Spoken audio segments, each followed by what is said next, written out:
passeig de Sant Joan, perquè és un carrer preciós de la ciutat de Barcelona, és un carrer típic de l'Eixample nostra i és un carrer que està abandonat i menystingut per part d'aquest Ajuntament. Ja en el 1987 es va dir que aquí es faria una gran acció i que aquest carrer estaria posat al dia en el 92, ha passat el 92, ha passat el 2002, el 2005 el senyor Hereu va dir que farien una inversió de 9 milions d'euros per col·locar-lo en una situació com a mínim de manteniment adient. Això ha continuat igual, l'associació de veïns ha estat lluitant, hi ha una senyora aquí que es diu Charo que s'ha passat el dia amb un spray marcant els llocs que estan malament. Ara fa 15 dies s'han tapat un conjunt de forats, que ja era hora per posar-ho a puesto. Però nosaltres creiem que això no es pot anar en situacions d'aquestes puntuals fent cosetes, sinó que d'una vegada s'hauria de complir i tirar endavant el pla de convertir aquest passeig en un bulevard, que és el que volen a més els veïns, el que demanen els veïns. Inclús ells amb arquitectes estan treballant sobre això i per tant, home, el que creiem és que s'hauria d'obrir un autèntic procés de participació per donar resposta, però per donar resposta ja, no per passar-se ara 3 anys discutint la proposta per veure què fem, sinó que això està en el PAM i per tant nosaltres diem, escolti'm, que s'apliqui ja i es tiri endavant la reconversió d'aquesta zona en un bulevard de manera que es doni atenció en el que demanen els veïns i convertim això en un passeig maco i extraordinari. Aquí tenim els problemes que hi ha a tota aquesta zona. Aquí li diuen el triangle del furt, perquè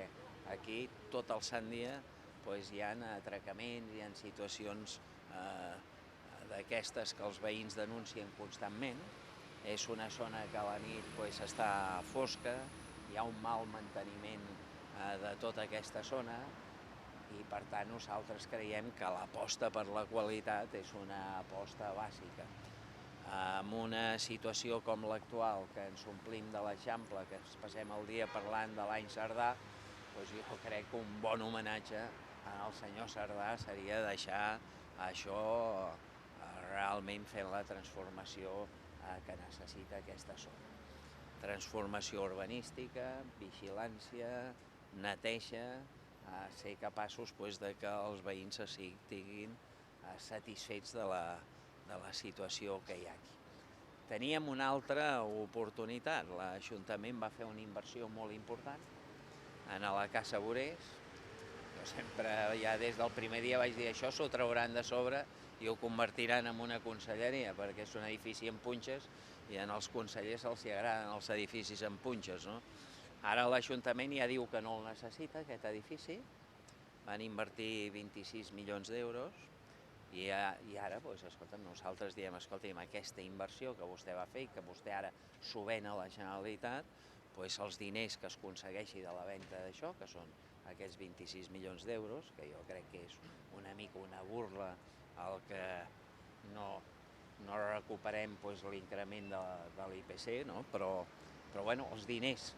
que tregui l'Ajuntament haurien de ser diners dedicats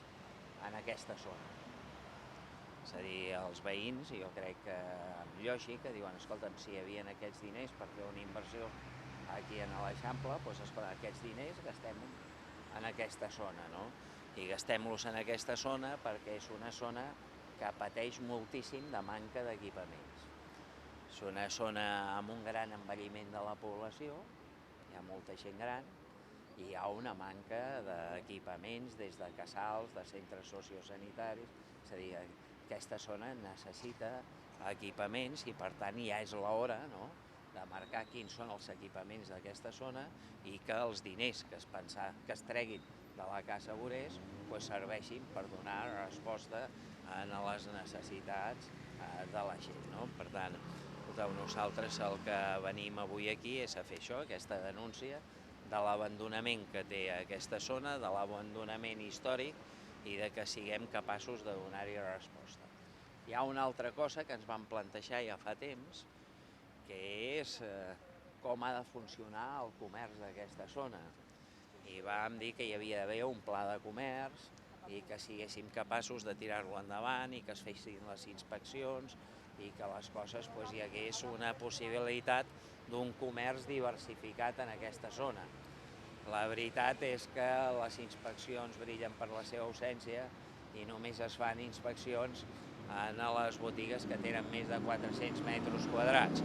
I per tant també amb això ens sentim decepcionats i els veïns se senten decepcionats perquè no eren els acords que s'havien arribat amb l'Ajuntament.